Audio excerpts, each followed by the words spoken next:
अस्सलामुअलैकुम, आप देख रहे हैं प्रोग्राम एक्सपर्ट्स और मैं हूं आपके साथ एमन जाफरी। नासरीन, बात करेंगे तहरीक इंसाफ के खिलाफ कानूनी शिकंजा हर गुजरते दिन के साथ मजीद सख्त होता जा रहा है और मुश्किलात हैं कि बढ़ती हुई दिखाई दे रही हैं।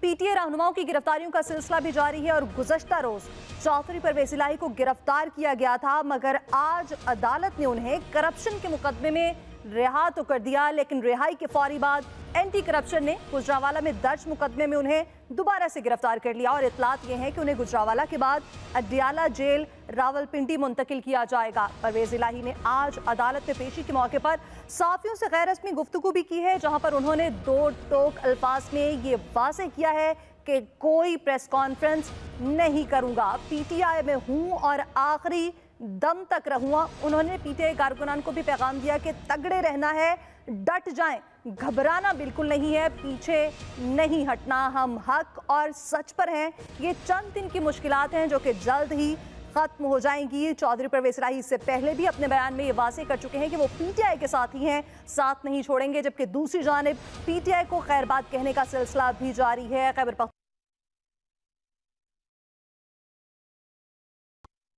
का ऐलान कर दिया है, जबकि सख्ती देखकर वसीम अकरम प्लस ने भी खुद को सियासत से माइनस कर लिया है। ये वही साबिक वज़ीर आला उस्मान बुज़दार हैं जिनको वज़ीर आला बनाने पर चेयरमैन पीटीआई ने इदारों से टक्कर ली थी और जहांगीर तरीन और अलीम खान से नाराज़गी भी मोल ली और कई पार्टी रहनुमाओं को नाराज़ किया गया है, मगर आज मुश्किल वक्त देकर वो भी अपनी जान बचाकर भाग निकले हैं। लेकिन हमारा सवाल ये है कि पीटीआई के सदर परवेज इलाही की रिहाई के बाद दोबारा गिरफ्तारी हो चुकी है, तो क्या पीटीआई के सदर परवेज इलाही पीटीआई के साथ इसी तरह अपना साथ बनाए रखेंगे, डटे रहेंगे, या फिर एक प्रेस कॉन्फ्रेंस उनकी जानिब से भी तवक्को की जा सकती है कि वो कर सकते हैं? मैं आज के पैनल का आपके साथ तारुफ कराती जाऊँ। मेरे इस प्रोग्राम में साथ होंगे ब्रिगेडियर रिटायर्ड हारिस नवाज साहब, डॉक्टर जमील अहमद खान साहब, जवाद फैजी साहब और हाफिज ताहिर अशरफी साहब। सबसे पहले ब्रिगेडियर साहब आपसे बात करना चाहूँगी, आप क्या समझते हैं कि आए रोज़ अब देखा, जैसा कि गुज़श्ता दिनों में हम देख रहे हैं कि प्रेस कॉन्फ्रेंस पर प्रेस कॉन्फ्रेंस हो रही है, लेकिन परवेज इलाही की जानिब से पहले बयान भी दिया गया कि वो डटे हुए हैं और आज सहाफ़ियों के सामने भी उन्होंने कहा कि नहीं जी, पीटीआई का साथ नहीं छोड़ेंगे। आप क्या समझते हैं कि क्या इसी तरह वो साथ बनाए रख पाएंगे? देखें, बात यह है कि परवेज इलाही साहब ने अपनी कश्तें जला के पीटीआई में आए थे, फिर वो उनको पार्टी पीएमएलएन से भी निकल गए और अब वो ना पीएमएलएन में जा सकते हैं, ना एन में और ना उसमें पीपल पार्टी में। So he has a very limited choice. One option उनके पास ये है कि या तो जहांगीर तरीन ग्रुप में चले जाएं, वो भी इनके लिए बहुत ही बुरा होगा क्योंकि वहाँ पर इनकी कोई रही नहीं की। इनके लिए एक ही ऑप्शन है कि ये पीटीआई में रहें, लोगों को जो भी जितने लोगों को इकट्ठे कर सकते हैं। आज उन्होंने बात भी यही की है कि डटे रहें, जाना नहीं है, क्योंकि उनके पास कोई ऑप्शन नहीं है। देखना ये है कि ये कब तक स्टैंड करते हैं। लेकिन बुज़दार की मुझे बड़ी हैरानी है, जिसको कहाँ से ज़मीन से उठा के और उनको लेकर आए, वहाँ पर चीफ मिनिस्टर बना दिया और फिर आज वो छोड़ के चले गए। That I thought this shows a character of a man, कि उनको किसी हालत में चाहे जितनी भी सख्ती होती। प्रॉब्लम ये है, इन सब लोगों ने इतनी करप्शन की है, इतना बैगेज है कि they can't withstand that pressure. जब उनको नजर आता है कि हमें जेल नजर आ रही है, केसेस नजर आ रही हैं, पेशियां नजर आ रही हैं, then they find very simple excuse कि आओ जी माफ़ी मांगो और दूसरी पार्टी में निकल जाओ। तो ये एक बेसिकली है। लेकिन इसके साथ दो तीन बातें यहाँ में देखें, जमहूरियत है, अगर जमहूरियत मुल्क में है तो फिर आपको डेमोक्रेटिक नॉर्म रखने चाहिए। केयर टेकर गवर्नमेंट जो है उसका ये रोल नहीं है कि they should act even worse than normal political opponent in a Punjab government. जिस तरीके से वो विक्टिमाइज कर रहे हैं औरतों को, आप कह रहे हैं बड़ी एहतराम दिए जेलों में, लेकिन आपने उनके साथ सलूक किया पकड़ते वक्त, जिस तरीके से कि ये शुड नॉट, इससे ज़्यादा ह्यूमन राइट्स में और ज़्यादा ह्यूमन कराई वहाँ हुई जब लोगों ने देखा कि मर्द हजरात औरतों को घसीटते हुए बालों से और धक्के देते उठा के लेके जा रहे हैं। नंबर 2, परवेज इलाही के ये काम पंजाब गवर्नमेंट का केयर टेकर का नहीं है कि एक से पकड़े दूसरे में डाल दो, दूसरे पकड़ो तीसरे में डाल दो। ये आप अपनी क्रेडिबिलिटी लूज कर रहे हैं एंड आई वुड से कि आप पीएमएलएन का वोट बैंक खराब कर रहे हैं। You have to very careful, कि you have to very respectful, कानून के हिसाब से चलें। और उसके बाद ये जिस तरीके से एंटी करप्शन कर रही है, जो आईजी पुलिस पंजाब का कर रहा है, ये आपको नहीं करने की जरूरत है, because your care takers have to, they are only for very few 2-3 महीने के लिए आते हैं, इम्पोर्टेंट गवर्नमेंट के काम करते हैं, तमाम पार्टीज को इक्वल इस्तेमाल करते हैं, उनको उसी तरह ट्रीट करते हैं और उसके बाद वो इलेक्शन करा के चले जाते हैं। तो ये हमें देखने की बात है। इसके साथ इस वक्त अगर आप देखें पीटीआई, तो वो बहुत डिफिकल्ट में, वो सब साथ छोड़ते जा रहे हैं और ये उनके लीडर की गलती है कि खामखा अपनी पार्टी को आपने इतना टफ टाइम दिया है, इतना नेगेटिव लेकर गए हैं, इतना फौज के खिलाफ आपने उनके माइंड पॉल्यूट कर दिए कि आज सब मुसल्लह अफवाज के खड़े हैं और आप आइसोलेट हो गए हैं, जिस पे उनको अभी समझना चाहिए, कौम से माफ़ी मांगे, प्राइम मिनिस्टर को, उसके बाद जरदारी साहब को रिंग करें कि जी I am there to negotiate, मैं तैयार हूँ। ब्रिगेडियर साहब, वो तो ये कहते दिखाई देते हैं कि जी मुज़ाकरात के लिए तैयार हैं, लेकिन अब आपके सामने ना हुकूमत के इत्तेहादी इस हवाले से आगे बढ़ना चाह रहे हैं, क्योंकि वो तो ये कह रहे हैं कि हम तो मुज़ाकरात करेंगे नहीं, क्योंकि मुज़ाकरात की तो बात ही नहीं कर रहे वो। देखें, उसमें ये बात है कि he has to come and apologise, he is to say I am a leader, और leaders own responsibility, they set personal example. आप कहें मैंने गलती की है, मेरे लोगों ने की है, बट आई एम रिस्पॉन्सिबल। मैं कौम से माफ़ी मांगता हूँ, मैं फौज से माफ़ी मांगता हूँ, मैं शोहदा की फैमिली से माफ़ी मांगता हूँ, और उसके बाद वो कहें कि जी now I am even ready to talk to prime minister, I am talk to Zardari साहब because this the political process. गलती की है, मैंने बात कर ली है, now I am ready, let's move forward and go for elections. सही। जवाद साहब, आप क्या कहेंगे? हुकूमत की जानिब से तो परवेज़ इलाही की गिरफ्तारी को एक बड़ी कामयाबी करार दिया जा रहा है। गुज़श्ता रोज़ वज़ीर इत्तलात पंजाब आमिर पीर साहब ने भी ये कहा कि ये बड़ी कामयाबी है। तो मुकदमात अदालतों में चल रहे हैं, फैसले अदालतों में होने हैं, लेकिन हुकूमत कामयाबी किस चीज़ को कह रही है? देखिए, हर हुकूमत जब किसी मुलजिम को पकड़ती है, अपनी तरफ से तो मुजरिम को ही पकड़ रही होती है, क्योंकि चॉइस साहब के हवाले से जो केसेस हैं, जो मेगा करप्शन केसेस हैं, मोहन्नस सलाई साहब क्यों बाहर हैं? आज भी ये इल्ज़ाम लग रहे थे कि वो जहाज़ भर भर के डॉलर्स लेके गए हैं बाहर, उनके कितने प्लाजाज हैं वहाँ पे। हमने ये तो देखा कि अकामा से पनामा तो हुआ, लेकिन ये तो 1953 से बरसरे इक़्तिदार ही हैं, हर दौर में हुकूमत में हिस्सेदार रहे। तो सबसे बड़े डाकू भी नहीं कहा जाता था चेयरमैन पीटीआई की जानिब से, और हजरत साहब तो ललकारते थे इनको कि सबसे बड़े डाकू हैं। तो इस मौका पर जब जिस पे इल्ज़ाम है उसे पेश भी हो जाना चाहिए था ना। अब हर बंदा इस तरह क्यों कर रहा है कि कोई अदालत में भागे जा रहा है और उसका सांस फूल रहा है, कोई किसी तरीके से भाई सामने आए, अपने आप को पेश करें, और अगर आप मुजरिम होंगे तो ज़ेर हो जाएंगे, नहीं होंगे तो ज़बर हो जाइएगा, लिहाजा पेश तो हो पहले, मगर वो कोई नहीं हो रहा। रह गई बात जहाँ तक अभी ब्रिगेडियर साहब फरमा रहे थे, देयर इज़ नो डाउट के ये छोटा वाक़या नहीं था 9 मई का, और काश के पीटीआई के प्रेसिडेंट पहले दिन आके ये कह देते कि मैं बतौर सदर उन रहनुमाओं से बुरात का ऐलान करता हूं, और अगर इनके पास कोई इख्तियार है तो कह देते कि जिन्होंने उकसाया है, जिनकी ऑडियोज आई हैं, जियो फेंसिंग में जो आ गए हैं, उनको पार्टी से या तो निकाल दें या फिर मैं निकल जाता हूं।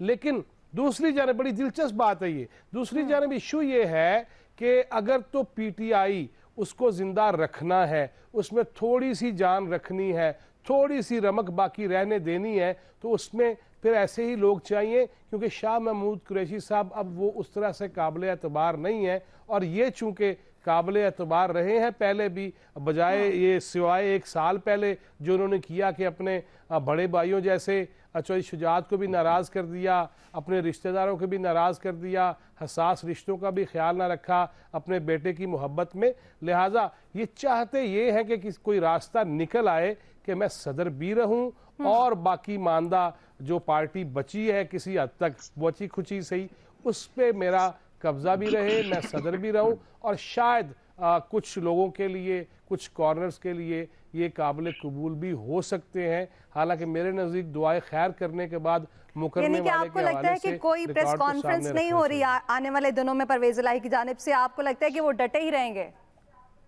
उनके पास सर्वाइवल नहीं है। मुझे नहीं लगता, क्योंकि मैं नहीं समझता कि ये इतने डट जाने वाले हैं जब तक कि इनको ये अंदाज़ा ना हो कि आइंदा हालात कुछ ऐसे बेहतर हो जाएंगे। ये पार्टी छोड़ने की तो शायद ना करें प्रेस कॉन्फ्रेंस, लेकिन इन्हें भरपूर अंदाज में या तो एक्शन की बात करनी पड़ेगी और एक्शन लेना पड़ेगा बतौर सदर, क्योंकि चेयरमैन वाला काम तो गया है मुक। लिहाजा अब अगर इन्होंने ही सदर रहना और बाख्तियार रहना है तो शायद ये आइंदा सियासत के लिए एक मोहरा रख लिया जाए ताकि पीटीआई भी जिंदा रहे, उसका नाम भी, और ये जो ब्रैकेट्स होते हैं या जो प्रेशर ग्रुप की सूरत में अगर रखना है कोई 2-4 सीटें देके तो हो सकता है चोई साहब की जरूरत रहे। सही। डॉक्टर साहब, आप क्या कहते हैं, क्या फायदा होगा हुकूमत को इस गिरफ्तारी से, और आप क्या समझते हैं कि जिस तरह फैजी साहब ने कहा कि इसी हो सकता है कि डटे रहें लेकिन अपना फायदा और आगे का सोच कर, तो आपको क्या लगता है ऐसा मुमकिन है? नहीं, परवेज इलाही साहब तो बड़े जीरक सियासतदान हैं और शुरू से सियासत से फायदा उठाते रहे। जैसा कि मैंने आपके प्रोग्राम में चंद प्रोग्रामों में कहा है कि हमारे मुल्क में वतन अजीज में सियासत एक इंडस्ट्री बन गई है। तो परवेज इलाही साहब हो गए या बाकी बहुत सारे ऐसे सियासतदान हैं जिन्होंने सियासत को इंडस्ट्री के तौर पर ही इस्तेमाल किया है। तो परवेज इलाही साहब यकीनन अपना फायदा इसमें देख रहे हैं कि इस वक्त डटे रहें, क्योंकि उनके पास गुजरात की पॉलिटिक्स को अगर देखा जाए तो फिर ये घर की बात घर में ही, और कुछ ना कुछ फवायद दोनों तरफ से हासिल होते रहेंगे। क्योंकि काफ लीग जो है उसमें जो उनके गिने चुने इलेक्टेबल हैं, जो थोड़े उनके पॉकेट्स हैं, वो तो अपनी जगह पर, लेकिन उसके अलावा बाकी कॉन्स्टिट्यूएंसी से उनका सीटें ले जाना, वो पहले भी उन्होंने अपने बाजुओं को आजमाया हुआ है और अभी आजमा सकती हैं। तो वो इतना मुमकिन नहीं था। परवेज इलाही और उनके साहिबजादे जिनका भी जिक्र हो रहा था माशाल्लाह, जहाजों के लिहाज से और प्लाजों के लिहाज से, तो उनकी तरफ से भी और परवेज इलाही साहब की तरफ से भी अगर उनको कोई मुस्तकबिल नजर आता है सियासी इंडस्ट्री में तो इस वक्त इमरान खान के साथ नजर आता है। इसलिए कि चेयरमैन जो पीटीआई के हैं उन्हें यकीनन उनके जो भी वोट बैंक वगैरह रह जाएगा आगे जाके, या जो उनके जो एक कल्ट पॉलिटिक्स थी उसके तहत जो उनके वोटर सपोर्टर्स हैं वो जो कायम रहेंगे और बरकरार रहेंगे। जाहिर है किसी सियासी जमात को और किसी सियासत के सरबराह कोई चेयरमैन हो या सदर हो, उसको यकदम यक जुम्बिश कल्म उसको इतनी आसानी से बिल्कुल हमेशा के लिए खत्म नहीं किया जा सकता। तो परवेज इलाही साहब का मुस्तकबिल उन्होंने जोड़ लिया है चेयरमैन पीटीआई के साथ, और क्योंकि मुस्तकबिल जोड़ लिया है तो जो उनको फवायद आगे नजर आ रहे हैं या गुजरात पॉलिटिक्स को जो फवायद नजर आ रहे हैं उसमें यही है कि उनके लिए ये ज्यादा बेहतर है। और इसके अलावा जैसे कि अभी गुफ्तगू हो चुकी है, कोई रास्ता भी नहीं है। तो ऐसी सूरत में उनके खिलाफ जो केसेस रजिस्टर हो रहे हैं इस वतन अजीज में, आप देखें कि सियासत को जिस अंदाज से एक्सप्लॉइट किया जाता है उसमें ठीक ठाक अपने हाथ गर्म किए जाते हैं, ठीक ठाक मुख्तलिफ प्लाजे और बनाए जाते हैं, चाहे वो दुबई में हो, यूके में हो, किसी और जगह पर हो, तो निशानात तो छोड़ जाते हैं करप्शन को। और करप्शन अब वो करप्शन रही नहीं जो आज से 20, 25, 30 साल पहले या 50 साल पहले हुआ करती थी। अब तो करप्शन जिस जोरों पर पहुंच गई है, जिस लेवल पर पहुंच गई है, वो लेवल तो हर चीज को आगे क्रॉस करके चली गई है। और यही तो वजह है कि हम जिस नहज पे आज हैं, और अब तो वो बात ही नहीं रही। अब वो कहते हैं ना कि बिल्कुल डॉक्टर साहब ऐसा ही है। हाफिज ताहिर महमूद अशरफी साहब, आप क्या कहेंगे? परवेज इलाही की गिरफ्तारी हुई, उसके बाद फिर उन्हें आज रिहाई मिली, दोबारा से गुजरांवाला पुलिस ने उन्हें गिरफ्तार कर लिया, तो क्या कहेंगे? हुकूमत की जानिब से इसे कामयाबी भी कहा जा रहा है, और आप क्या समझते हैं कि हुकूमत को एक तो फायदा क्या होगा, दूसरा ये कि क्या परवेज इलाही इसी तरह डट पाएंगे, इसी तरह से साथ बनाए रख पाएंगे पीटीआई के साथ? बिस्मिल्लाहिर्रहमानिर्रहीम नहमदुहु व नुसल्ली व नुसल्लिमु अला रसूलिल करीम। देखिए, गुजारिश ये है कि पहले तो चोई साहब पर जो इल्जामात हैं, एक मुकदमे से तो आज उनको बरी कर दिया मेरा ख्याल है मजिस्ट्रेट साहब ने, अब दूसरे में वो गए हैं। अब देखना ये है कि वो कितना बर्दाश्त करते हैं, लेकिन मेरा नहीं ख्याल कि चोई साहब के साथ डील इस बुनियाद पर होगी कि वो प्रेस कॉन्फ्रेंस करें और उनको रिहा कर दिया जाए। क्योंकि अगर ये ऐसा होता है तो फिर वो सारा बयानिया जो हुकूमत का है और जो निगरान हुकूमत ने बनाया है, जो आज हमारे आमिर मीर साहब ने भी गुफ्तगू की है, तो वो तो फिर जमीन दोज हो जाएगा। और तीसरी बात है कि आज चोई साहब को एक तो एक मुकदमे में वो बरी हुए, दूसरी खुशी ये हुई होगी कि जिसके लिए इमरान खान साहब ने अपना सब कुछ जो है दाव पर लगा दिया, वो भी आज इमरान खान साहब को छोड़ गया। तो चोई साहब का जो सामने हरीफ था वो तो आज चला गया। उस्मान बुज़दार साहब ने आज सियासत से रिटायरमेंट का ऐलान कर दिया। तो चोई साहब अब ये उनके ऊपर है वो कितना इसको बर्दाश्त करते हैं, लेकिन मुझे नहीं लगता कि उनके मुकदमात इस बुनियाद के ऊपर या उनकी रिहाई इस बुनियाद पर हो जाएगी कि वो कोई प्रेस कॉन्फ्रेंस कर देंगे। और जो हालात बन रहे हैं पंजाब में, शाह महमूद कुरैशी साहब बड़े मोहतरम हैं अपनी पार्टी में, उनका लाजमी बात है कि वर्कर जो होता है वो बहादुर लीडर को पसंद करता है।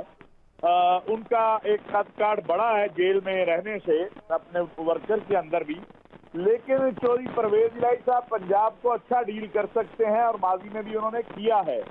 और अगर ये जो जितना घूम फिर के एक दूसरे के पास जा रहे हैं, 5-5, 6-6 पार्टियां तब्दील करने वाले जो हमारे MPs MNAs हैं, ये मेरा ख्याल है कहीं ना कहीं बेनिफिशरी भी रहे हैं चौधरी परवेज इलाही साहब से, चाहे वो मुशर्रफ साहब का दौर हो या अभी बाद वाला दौर हो। सही। तो अभी कबल वक्त है बहुत सी बातें करना। अभी तो यही है कि जो उन पर करप्शन के इल्जामात हैं उससे वो बरी होते हैं या उनकी जमानतें होती हैं, और उसके बाद जो है, लेकिन कल जो मोनस इलाही ने कहा है वो तो यही कहा है कि मेरी वालदा और वालिद जो है वो PTI के साथ खड़े रहेंगे। अगर PTI को बतौर जमात रहना है, जो कि नजर ये आता है जितने भी उनके सेनेटर हजरात हैं उन सब ने मजम्मत की है 9 मई की, लेकिन पार्टी नहीं छोड़ी है, इसी तरह कई और लोग हैं, तो फिर चौधरी परवेज इलाही साहब भी अहम होंगे और शाह महमूद कुरैशी साहब भी अहम होंगे।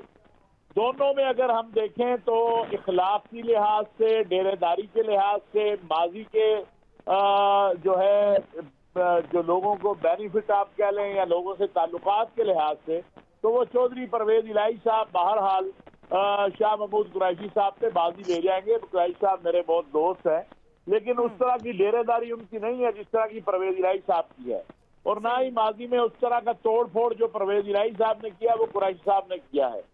तो चलिए देखते हैं आने वाले अय्याम क्या कहते हैं, क्या होता है, कि ये करप्शन के केस किसी प्रेस कॉन्फ्रेंस की नजर होंगे या अदालतों की नजर होंगे, ये आने वाला दिन ही बताएगा।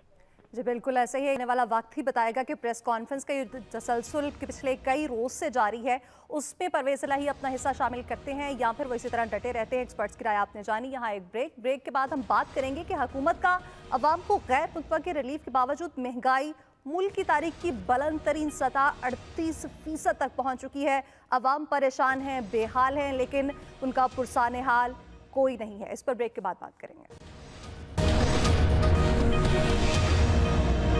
मुल्क के अंदर भी कोई रिफॉर्म्स ये ना कर सके, न बच्चों के लिए तालीम का इंतज़ाम, न नौजवानों के लिए रोजगार का इंतज़ाम, न किसान और दहकान के लिए खाद और पानी और बीज का इंतज़ाम, और यही कुछ माशी दहशत गर्द है जिन्होंने तमाम कमाने वाले इदारों को यरगमाल बनाया है। अब इसका एक ही हल है कि अवाम अपने वोट की ताकत से इस करप्ट माफिया का एहतसाब करे और तमाम सियासी जमातों का इलेक्शन पर डेट पर मुज़ाकरात हो, इसलिए कि ये निज़ाम नहीं चल रहा है। तो आप 24 करोड़ पाकिस्तान को इडहाकिज़म की बुनियाद पर कैसे चला रहे हैं?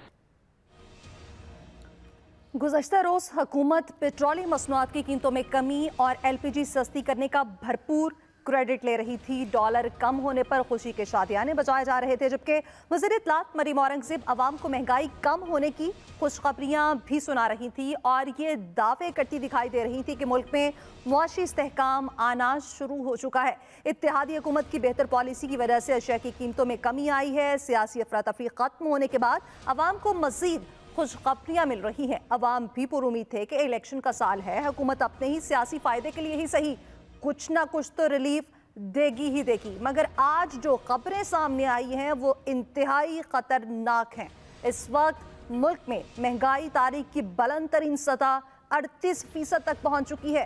तालीम, सेहत, बिजली, गैस और ईंधन समेत हर चीज़ महंगी हो चुकी है, जबकि देही इलाकों में अशिया और खदमात की कीमतों में औसतन 42.2%, जबकि खाने पीने की चीज़ों में 48.65% इजाफा हुआ है। हुकूमत इस नाकामी का एतराफ़ कर रही है कि मुनाफाखोरों और ज़ख़ीरा अंदोज़ों को रोकना एक बड़ा मसला है। पार्लिमानी कमेटी की समाअत में वज़ीर मुमलिकत ख़जाना आयशा ग़ाज़ पाशा ने भी एतराफ़ किया कि मुल्क में महंगाई बहुत बढ़ती जा रही है, मगर हैरत अंगेज़ बात यह है कि हुकूमत ने एक माह में पेट्रोल की कीमत में 20 रुपये इजाफा किया है, लेकिन अवाम पेट्रोल सस्ता होने के रिलीफ से भी महरूम है। इसी से मुताल्लिक बात कर लेते हैं कि पेट्रोलियम मसनूआत की कीमतों में तो कमी आ गई है, कुछ कमी की गई है, लेकिन महंगाई की शरह है कि बढ़ती ही जा रही है। डॉक्टर साहब, आप इस हवाले से क्या कहेंगे? क्यों नहीं आवाम को रिलीफ दिया जा रहा? क्योंकि पेट्रोलियम मसनूआत की कीमतें बढ़ती हैं तो ये कहा जाता है कि जी महंगाई अब ज़्यादा हो रही है, लेकिन जैसे ही अब कम हो रही हैं कीमतें तो महंगाई की शरह कम क्यों नहीं हो पा रही? क्यों नहीं इसका ग्राफ नीचे आ पा रहा? ये बतदरीज साल से जो हमारे करतूत हैं उसके नतीजे में आज हम इस नहज पर पहुंचे हैं कि जहां भूख, अफलास, नंग, लोग खुदकशियां करने पर मजबूर हो गए हैं। हालत यह है कि पिछले बरसों में हमारी 5.1% GDP ग्रोथ थी और इस दफा कह रही है हुकूमत के 0.86 होगी, जबकि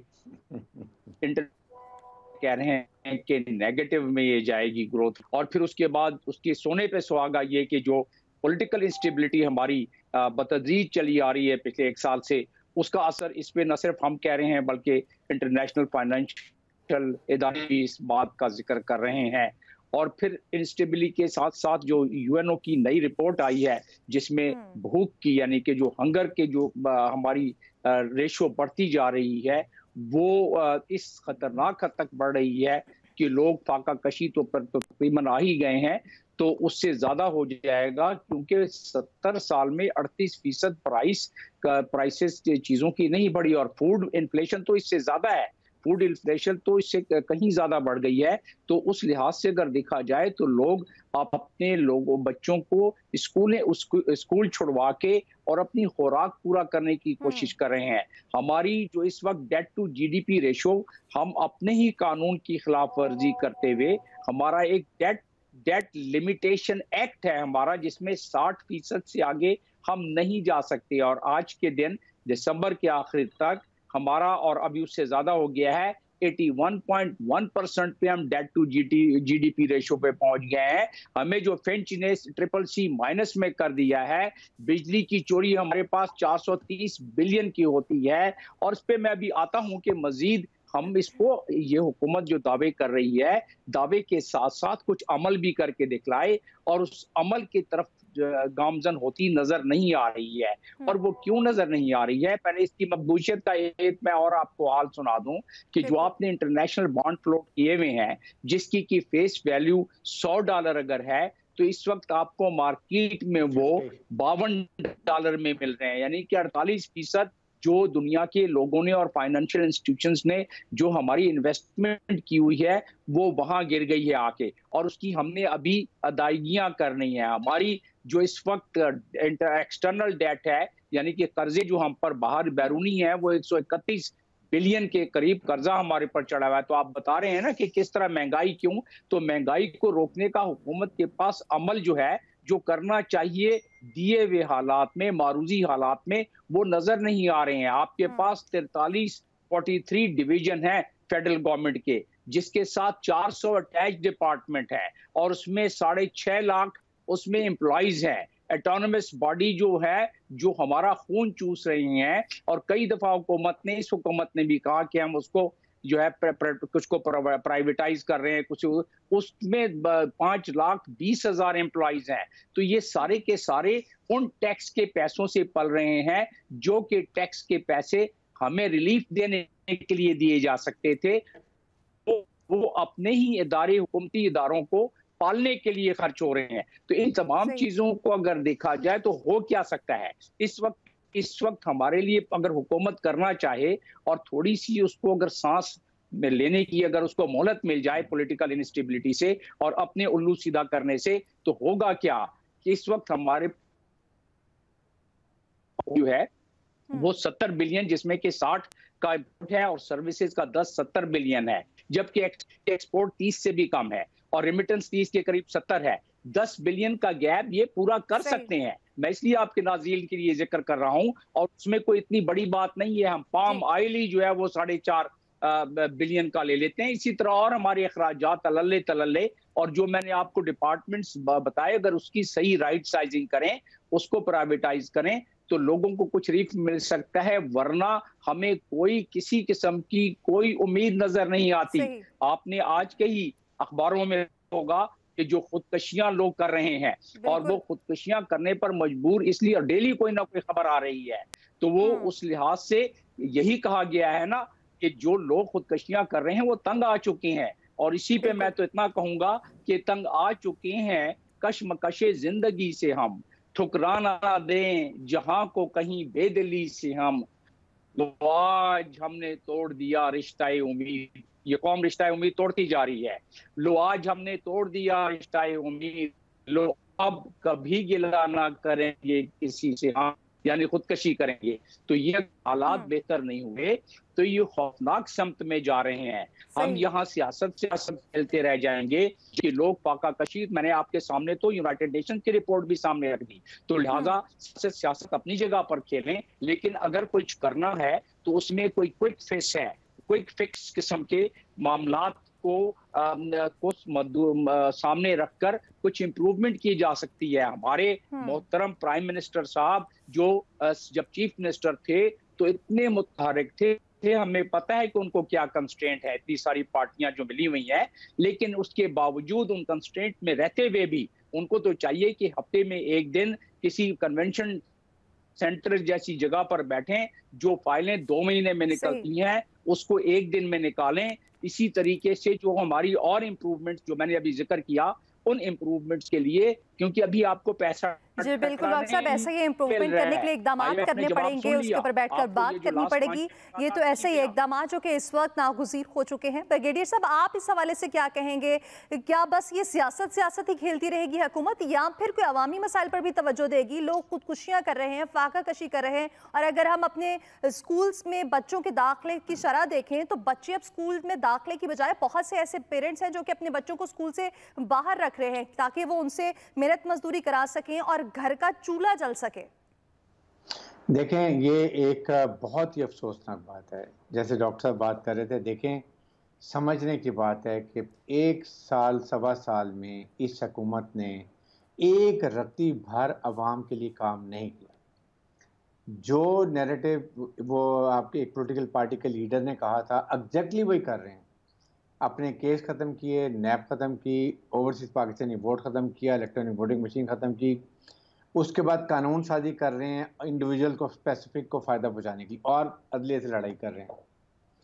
क्या इन्होंने सियासत के ये अलावा कोई और काम किया आवाम के लिए? आवाम ने इनको क्यों गवर्नमेंट दी थी? Somebody should ask them a question कि आपको अवामी नुमाइंदे क्यों चुना गया? आपने फिर उसके बाद अवामी नुमाइंदे हुकूमत क्यों बनाई? आवाम के लिए। और ब्रिगेडियर साहब, ये हुकूमत तो आई भी महंगाई के नैरेटिव पे थी, इनकी जानिब से मार्च भी किए गए थे। बिल्कुल। तो आप बार बार कह रहे हैं कि उसने ये कर दिया, पीटीआई ने ये कर दिया। By what the hell you have done it? अपना हिसाब दो, आप क्यों आए थे? अगर आपके पास आंसर नहीं था तो आप और अफ्तार 1 महीना 6 महीने रहने देते। उसको पता चलता पीटीआई कहाँ नोज डाउन जा रही थी, आप इलेक्शन जीत के 5 साल के मेहनत से काम करते। लेकिन आपने अपने केसेस खत्म कराने थे, अपने फायदे उठाने, रात सियासत के लिए नहीं आए हैं, अपने लिए आए। एक तो नंबर 1 ये है। कोई स्ट्रेटेजी ड्राइव बताएं कि इस मुल्क में आपके एफबीआर में हम मिन्नतें कर रहे हैं आईएमएफ वर्ल्ड बैंक की, जी हमें इतने $1 मिलियन दे दें, इतने $1 बिलियन दे दें। जो डूएबल घर के अंदर वो तो करें। 2000 से 3000 अरब रुपया एफबीआर में सेल टैक्स में, इनकम टैक्स में चोरी होता है, कस्टम में।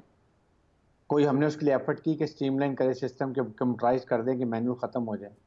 स्टेट कॉरपोरेशन जैसे भी पीछे जिक्र हो रहा था, आपकी पीआईए, रेलवे, उसके बाद ये स्टील मिल, इस तरह की 300 कॉरपोरेशन है जिनका हुकूमत चला रही है। 800 से 900 अरब रुपया साल का लगाते हैं। आप सिर्फ यही पैसा देख लें तो डू वी नीड एनीथिंग?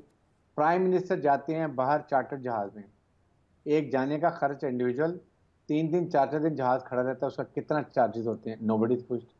आपके फेडरल सेक्रेटरी जो बेनिफिट लेते हैं, डिप्टी कमिश्नर, कमिश्नर, आप देखें क्या उन्होंने ऑस्टेरिटी की है। 6 गाड़ियाँ चल रही हैं, वही पेट्रोल चल रहा है। प्रेसिडेंट प्राइम मिनिस्टर हाउस का खर्च हो रहा है, तो आप इन हाउस तो करें, ये पैसा बचाएं ना, क्यों खर्च कर रहे हैं?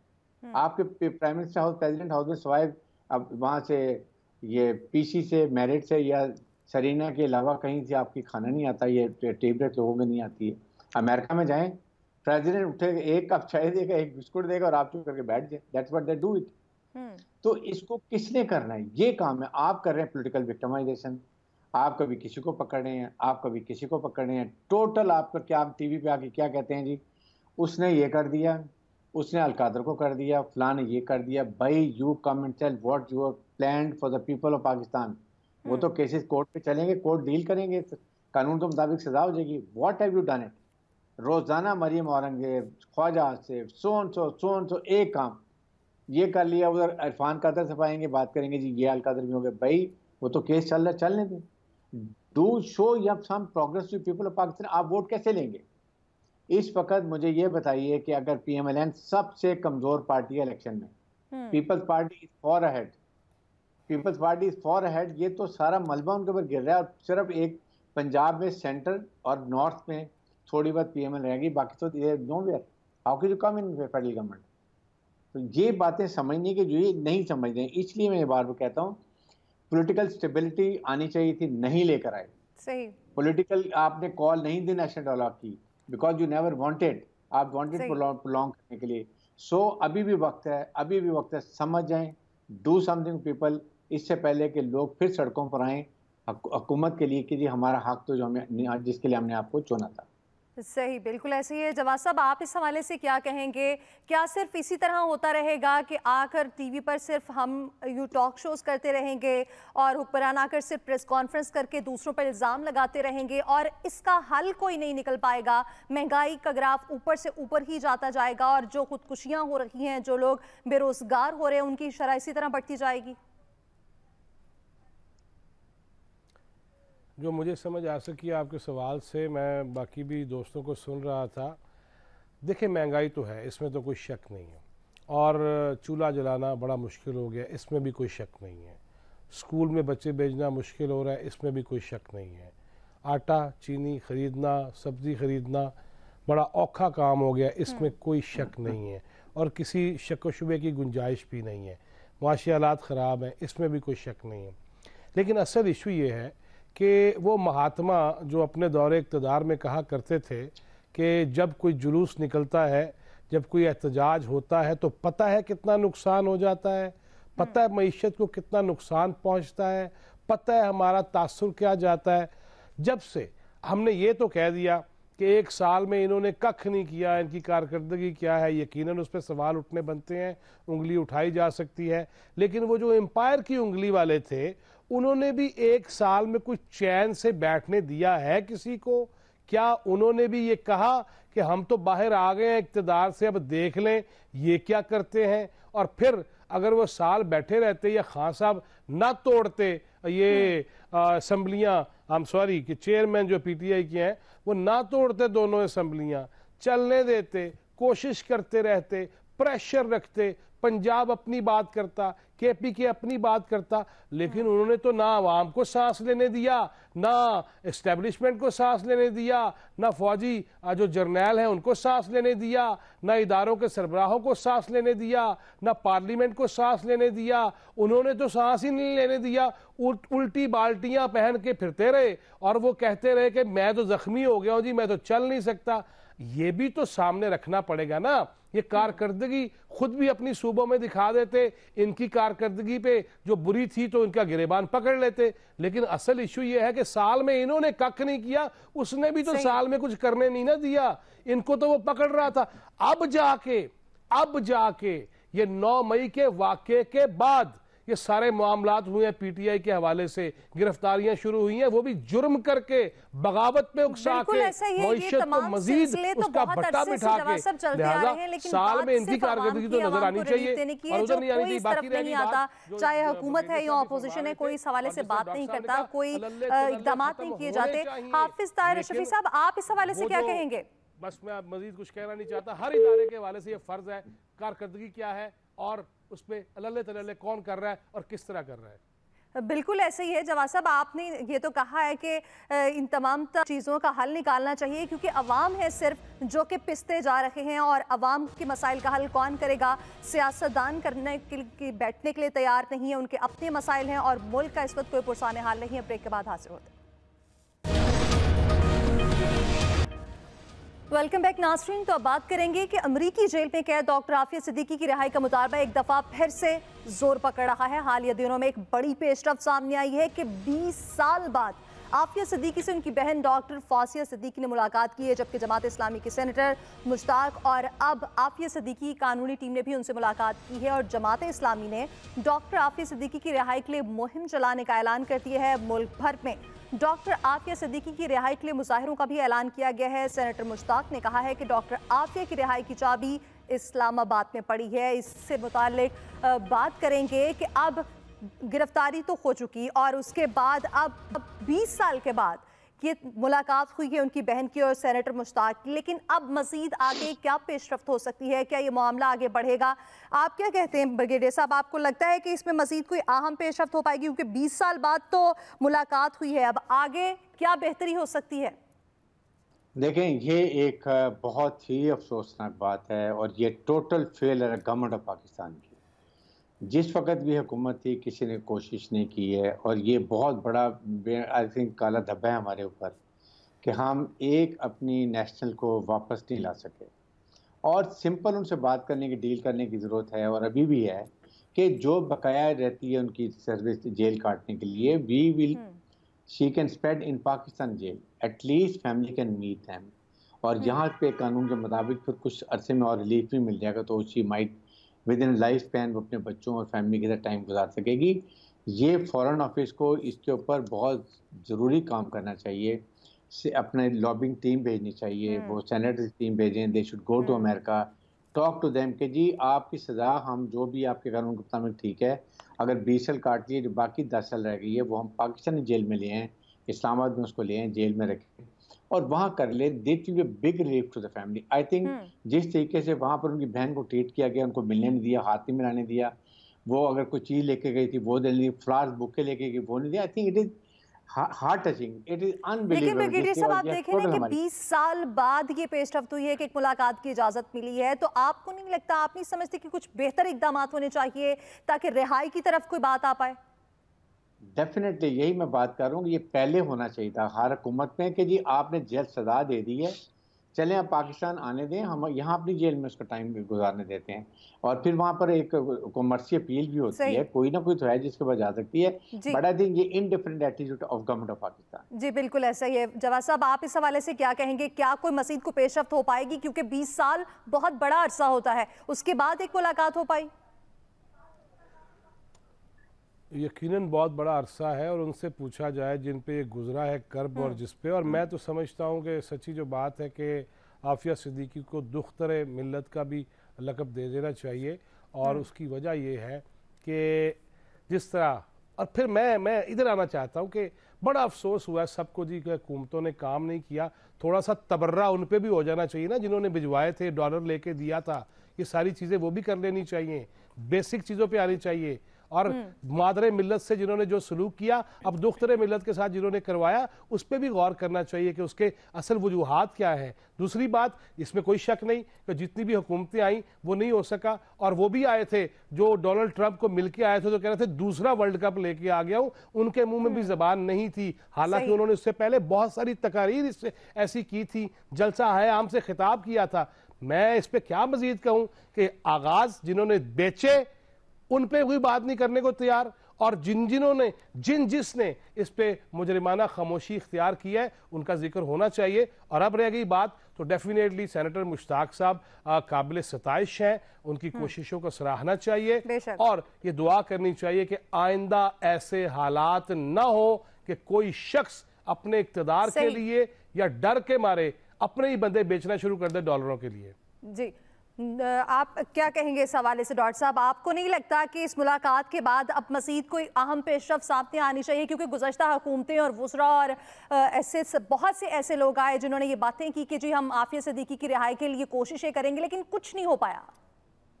जी हाँ, बस वो ज़ुबानी जमा खर्च की बातें ज़्यादा थीं, लेकिन हमें इसको इस पैराहे में देखना चाहिए कि इंटरनेशनल क़वानीन क्या है, मुल्की क़वानीन क्या है। अमेरिका ने जो भी ट्रायल किया, गलत सही हम उसको जिस अंदाज में भी देखें, लेकिन उन्होंने एक ट्रायल किया है अपने एक क्रिमिनल जस्टिस सिस्टम के तहत। वो पकड़ के किस तरह लेके गए, कहाँ लेके गए, उस पर तबसरा हो चुका, जवाद साहब ने तबसरा कर दिया। लेकिन अब जो सूरत हाल ये है कि हमारा कोई अमेरिका के साथ ट्रांसफर ऑफ प्रिजनर का एग्रीमेंट नहीं है। अगर वो होता तो बकिया जो उनकी सजा है वो पाकिस्तान के जेल के लिए हम अप्लाई कर सकते थे। अब जो कानूनी तरीका है कार उसमें सिर्फ और सिर्फ एक ही है, या तो पाकिस्तान वो ट्रांसफर ऑफ प्रिजनर्स की एग्रीमेंट करे और उसके बाद ट्रांसफर करवा सके, या दूसरा तरीका ये है कि जो जिस तरह के वो हमारे साबका प्राइम मिनिस्टर जब गए थे और अपने टॉकिंग पॉइंट्स में लिख के ले जाते साथ में, और या बकिया जो हमारे लीडरान गए थे कि आपके को प्रेसिडेंशियल रिमिशन मिल जाए, तो उसमें सूरत में यही दो सूरत मुमकिन है। हमें बिल्कुल कदर है पेशरफ्त हो पाई है इसमें। डॉक्टर आफिया सिद्दीकी की बहन और डॉक्टर और सेनेटर मुश्ताक से उनकी मुलाकात हो पाई है। उम्मीद करते हैं कि आने वाले दिनों में मजीद भी कोई अहम पेशरफ्त सामने आएगी। आज के एक्सपर्ट से इतना ही, फीडबैक जरूर दीजिएगा। अपना ख्याल रखिएगा। अल्लाह हाफिज़।